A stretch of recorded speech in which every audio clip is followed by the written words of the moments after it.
You hear me, girl? You're going to do great. I will start the timer on your first word of your presentation, okay? Okay.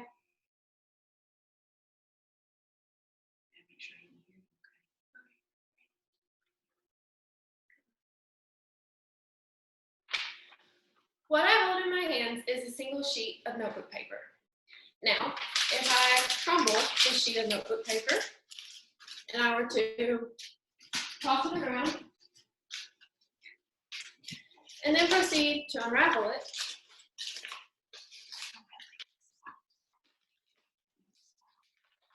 while it still has some wrinkles in it, I was mostly able to undo the damage that I had done to it previously.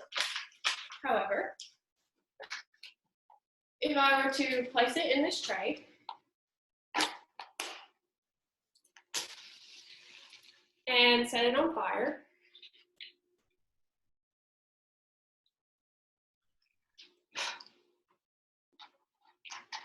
it will quickly begin to burn into ashes. And with the ashes, we are no longer able to undo the damage that had been done to it. It's unsalvageable.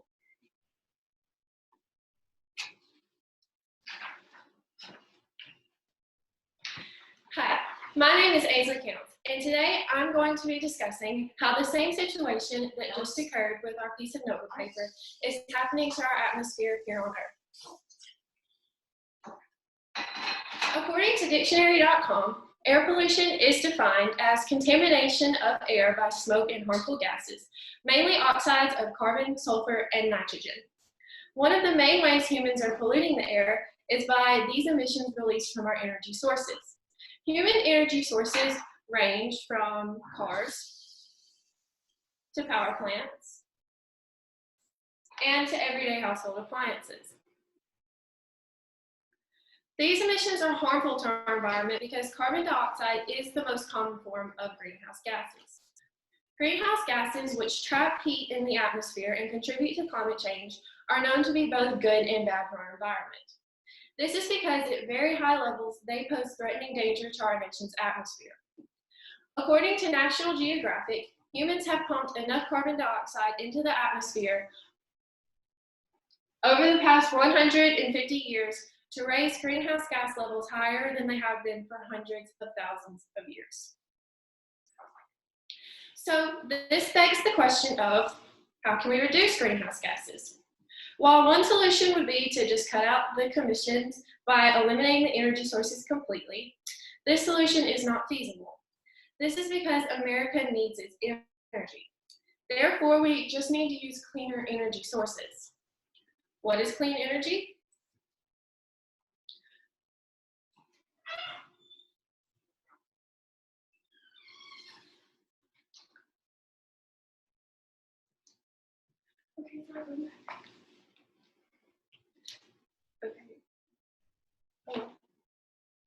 Well, according to dictionary.com, clean energy is energy that is used as electricity or nuclear power that does not pollute the atmosphere when used, as opposed to coal and oil that do.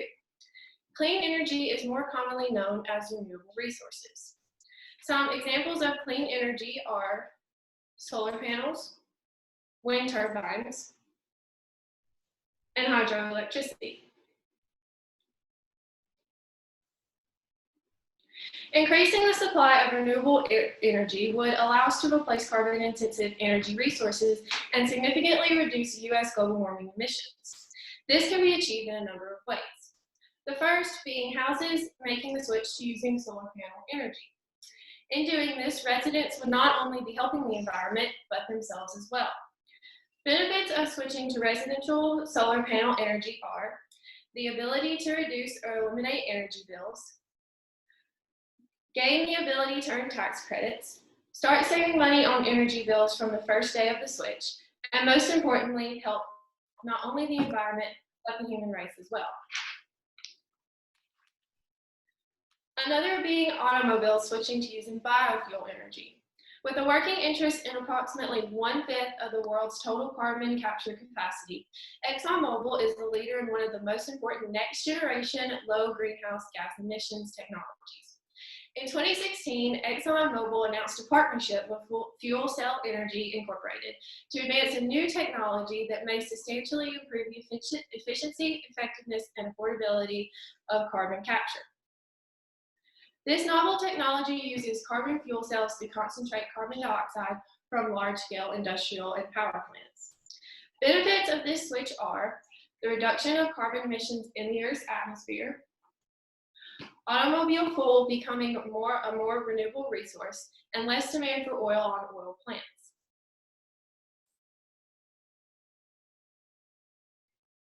Finally, another switch to cleaner energy sources we can make is industrial plants taking advantage of hydroelectric energy. The most common type of hydroelectric power plant uses a dam on a river to store water in a reservoir. Water released from the reservoir flows through a turbine spinning it, which in turn activates a generator to produce electricity. Then the power is sent from a power grid into the electric generators. Benefits of this are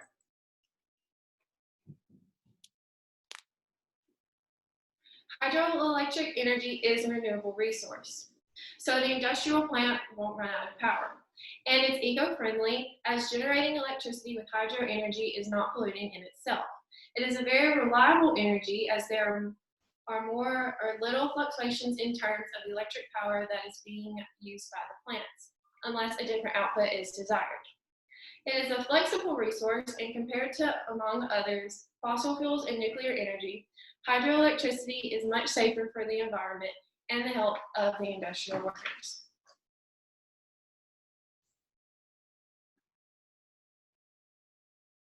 So, in conclusion, the safest and easiest way for America to reduce the amount of greenhouse gases in the Earth's atmosphere is to switch to cleaner energy resources. By changing its energy resources, the desired outcome is not to have as many negative carbon and fuel emissions. Renewable resources are also sustainable, further benefiting the atmosphere in the future. While there are pros and cons to every situation, the pros of renewable energy resources outweigh the cons, which is the total opposite of fossil fuels and nuclear fuels, which we are using now. By relying more heavily on renewable resources, not only will the atmosphere change in a positive way, but also will the health of Americans across the nation and possibly the globe. So if we only get one sheet of notebook paper, why would we be willing to burn it? Thank you. Woo! Very, very, very good. And 7:30. So you're right there at the time. That instant relief, right, Ansley? Doesn't it feel wonderful? You did great. I'm very proud of you. So let's pause the recording. I am starting the recording back now. Luke is up next. Luke, let me get your stopwatch timer set. I will start the timer on your first word of your presentation. Who all likes fire? Raise your hands. Unfortunately, I can't start a fire in the middle of my living room. However, if I could, I would show you something burning. I would show you all a little example of how we Earthlings are killing our planet. Well, I guess these pictures sum it up. Now, who all likes death? Stop, don't raise your hands for that one. Okay, now seriously, that I have your attention. Good afternoon. My name is Luke Hill, and I'm here to tell you about how air pollution is a serious issue in today's world. So, what is air pollution and how is it a serious issue? Air pollution is, by definition from the Oxford Dictionary, the presence in or introduction into the air of a substance which has harmful or poisonous effects. But just how harmful is it? The World Health Organization estimated that 4.2 million people have died prematurely due to ambient air pollution.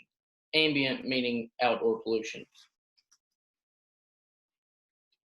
In the United States, around 200,000 early deaths occur from combustion emissions annually. In 2016, Americans lost 516 years per 100,000 people of disease and disability-free life due to air pollution. This means that per 100,000 people whose lives were impaired of disease or disability caused by air pollution, the impacts air pollution has on the human body shortened lives by a total of 516 years. The American Lung Association estimates that a whopping 134 million people in the US are at risk to air pollution causing them disease or even premature death. 134 million people is 40% of the entire population of the United States of America. On a global stage, air pollution is an even bigger problem, and not just because of the increase in sample size. Ozone by itself led to 500,000 deaths around the world in 2017. It also caused 23 million emergency room visits in 2015. Ozone is a type of harmful gas caused by the combination and mixture of pollutants in the atmosphere. This is just one of the many types of pollution in the air. Ozone and other pollutants have killed 4,200,000 people on Earth in history, as mentioned previously. A main reason for this pollution above us is due to fuel emissions from motors that humans use every day. So the question is, how can we reduce greenhouse gases? Obviously, to stop something, you eliminate the cause, but how? The cause is fuel emissions, and the question is, how do we reduce greenhouse gases? The solution to this issue is the use of biofuels rather than gasoline and diesel to power automobiles. One of the more widespread effects of air pollution is global warming. Global warming is mainly caused by an abundance of greenhouse gases.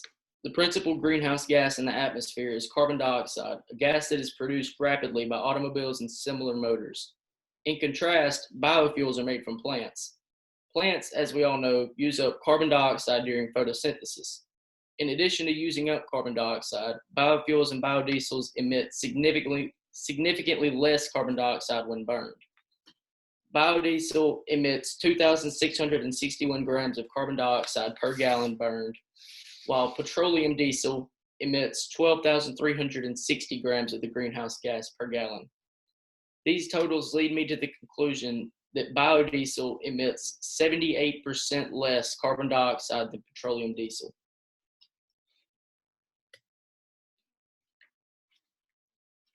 Carbon monoxide is a clear, odorless, yet poisonous gas that can easily kill a human if enough is inhaled.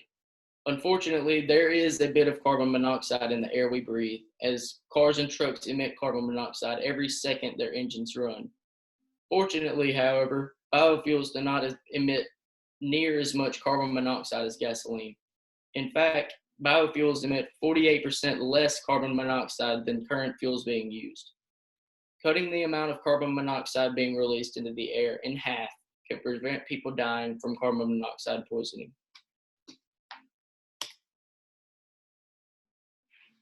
Using biofuels won't just help with emissions. Extensive research and testing have led scientists to conclude that using biofuels instead of gasoline and diesel will help the atmosphere and environment. The new method of using cleaner energy sources to power automobiles can strongly benefit the atmosphere, and many scientists believe so too. Using biofuels can potentially save the atmosphere if air pollution from fuel emissions gets bad enough. Air pollution isn't just hurting people. Air pollution is hurting the earth. Air pollution is the cause to many various effects, ranging from global warming as a whole to smog. Using non-renewable resources and fossil fuels for energy is killing us and our planet. If we use biofuels instead of gasoline and diesel, we can help solve the global warming by limiting carbon dioxide emissions, limiting carbon monoxide emissions, and helping rid the world of air pollution. Thank you all and have a great rest of the day. Woohoo! Thank you, Luke. Look like a lawyer, man. You look like a lawyer. Yeah, under this sports coat and khakis, I'm barefooted. I should have stopped the recording before you said that. Pause recording now. The recording is resumed again. What I'm going to do is reset the stopwatch from the last candidate, and I will start the timer. And the only way I'll actually interject anything is if you hit 8 minutes, okay? You have the floor. It's all yours. So as soon as you start saying your first word of your presentation, I'll hit start. You got this, man. Go. How can we reduce air pollution? There's many ways that people have changed air pollution or tried to reduce air pollution over the years. And changing the ways is like trying to change the way we make gas and use more electric cars. There's a lot of air pollution around the world, and these are some pictures that show what air pollution looks like.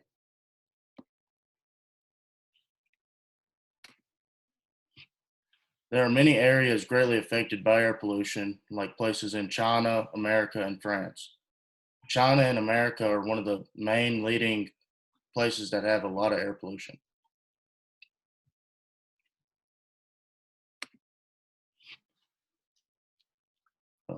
Air pollution leads to great amounts of death, and they also can lead to health effects.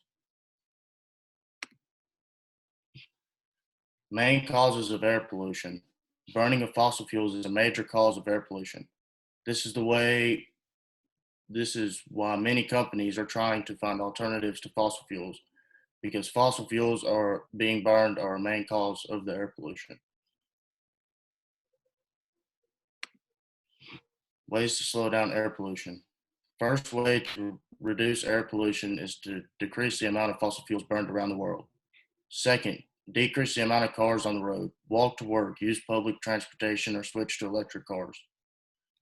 Third, ExxonMobil is doing research to find alternatives to gas and changing to an algae-based gas. This will reduce the carbon emissions from cars. That's it. All right, thank you. Let me stop the video. If I can find it here. Start the recording. You got this. You're going to do great. I will begin the timer when you begin speaking. You're going to do great. Okay, I hope so. All right. Would you like to live in a world where the air is completely toxic, where the air that we breathe is killing us along with the environment? No? Well, me neither. Would you believe me if I told you that the air is being ruined by gases such as greenhouse gases?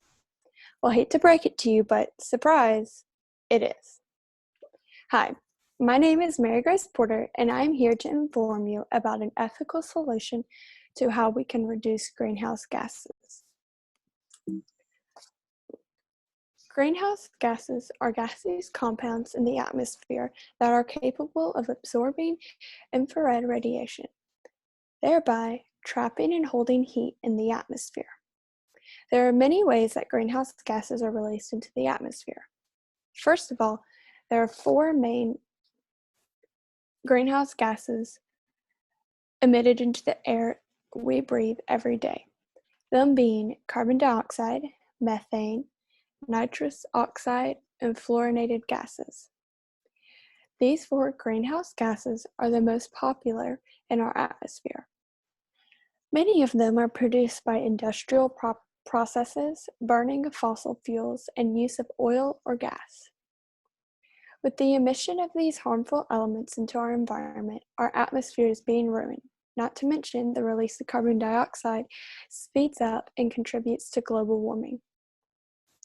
With all of these harmful elements being released into our environment, it raises the question of how can we reduce greenhouse gases? Now, there are many solutions to this question, but some of them are just not realistic or feasible. To go around both of these issues, I have found an ethical solution to this question. I believe that if we encourage carpooling and install more carpool lanes on interstates, then it will help the release of greenhouse gases go down. There is a high potential for a reduction in CO2 emissions with carpooling. Carpooling is a ride-sharing practice with a group of individuals riding in a single car together rather than all taking separate cars. By reducing the amount of cars on the road, it directly reduces the amount of gas being used, which then ultimately reduces the amount of CO2 being emitted. The issue with CO2 being released is that the gas that CO2 releases stays trapped in the atmosphere, which warms up the air and results in global warming. So with less CO2 being released, the risk of global warming will go down. Carpooling saves the use of gas, which reduces fuel emissions. According to the Center for Change and Energy Solutions, burning 1 gallon of gasoline creates about 20 pounds of CO2, which means the average vehicle creates roughly 6 to 9 tons of CO2 per year. To reduce this issue, one of the clear answers is to carpool. With less cars being used, the gas use and sales go down, which means that the amount of CO2 being released into the air is reduced. Less cars will be used, which means less emissions being released. One study with Car2Go conducted by Susan Shaheen shows that while using Car2Go helps get more cars off the road than them being on. Susan saw notable reductions in greenhouse gas emissions with the use of Car2Go. This shows that when less cars are being used, less greenhouse gas emissions are being released, which is what we want as an end result. With the use of carpooling, the sale of cars will go down because people won't feel the need to buy cars and rent them. Instead, they can ride with their friends, family, or use companies such as Uber or Lyft and use Uber Pool, which is essentially carpooling with other people, but from a more professional company. Reduction in car pollution with more HOV lanes. HOV lanes are carpool lanes, which means that only cars that have a passenger with them can use these lanes. The positive aspect about these lanes is that less cars can use them, or less cars use them, so they save time while traveling or commuting. With the rise of encouraging carpooling, HOV lanes have been getting more popular and crowded. Because of this, there need to be more HOV lanes on the roads. The fact that there needs to be more is really encouraging because that means that greenhouse gas emissions from cars is being reduced. In conclusion, in order to reduce the amount of greenhouse gases in the atmosphere, there needs to be a reduced amount of CO2 emissions. An effective and easy, low-cost way to do this is to encourage carpooling with your friends and family. Carpooling is very effective and a low-cost way to reduce greenhouse gases. As stated before, with the use of less cars, there will be a significant reduce in car pollution, aka CO2 emissions, which is a reduce in greenhouse gas emissions. Don't be that person who helps ruin our atmosphere and world. Be a part of the change to reduce greenhouse gas emissions. It will make our world a healthier, cleaner, and all-around better place. That's it. All right. Fantastic job. Thank you. Great job. You had 619, by the way. So if you don't mind, stop there you go. I'm stopping the recording.